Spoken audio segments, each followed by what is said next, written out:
नमस्कार मित्रांनो, आयफोन माफियामध्ये तुमचं पुन्हा एकदा स्वागत आहे.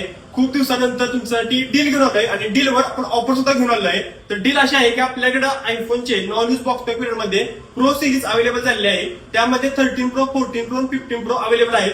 तर तुम्हाला iPhone 13 pro black colour, blue colour आणि ग्रीन कलर मध्ये भेटणार आहे फक्त 44,999 ला. आणि यामध्ये तुम्हाला 256 GB हवे असेल तर तुम्हाला भेटणार आहे फक्त 48,999 मध्ये. आपल्याकडे आयफोन 14 प्रो सुद्धा अवेलेबल आहे 55,999 रुपयाला. आणि आपल्याकडे आयफोन 15 प्रो मध्ये non use box open, box pack दोन्ही पण व्हेरियंट आपल्याकडे अवेलेबल आहेत ई सिम मध्ये. हा भेटणार तुम्हाला फक्त 64,999 ला. आणि यावर आपण ऑफर ठेवली आहे. ऑफर अशा राहणार आहे की आपण कस्टमरला ओरिजिनल अडॅप्टर देत होतो, तर त्यासोबत आपण एअरपॉड प्रो, हेडसेट किंवा वॉच अल्ट्रा यापैकी तुम्हाला जे आवडेल ते गिफ्ट तुम्हाला भेटणार आहे. ही ऑफर फक्त 5 फेब्रुवारी ते 10 फेब्रुवारी पर्यंत अवेलेबल आहे. तर लवकर शॉपला व्हिजिट करा. तुमच्याकडे बजाज फायनान्स किंवा क्रेडिट कार्ड ईएमआय असेल तर लवकर शॉपला व्हिजिट करा. तुम्हाला ईएमआय वर सुद्धा तुमची आवडती प्रो सिरीज देऊ शकतो. धन्यवाद.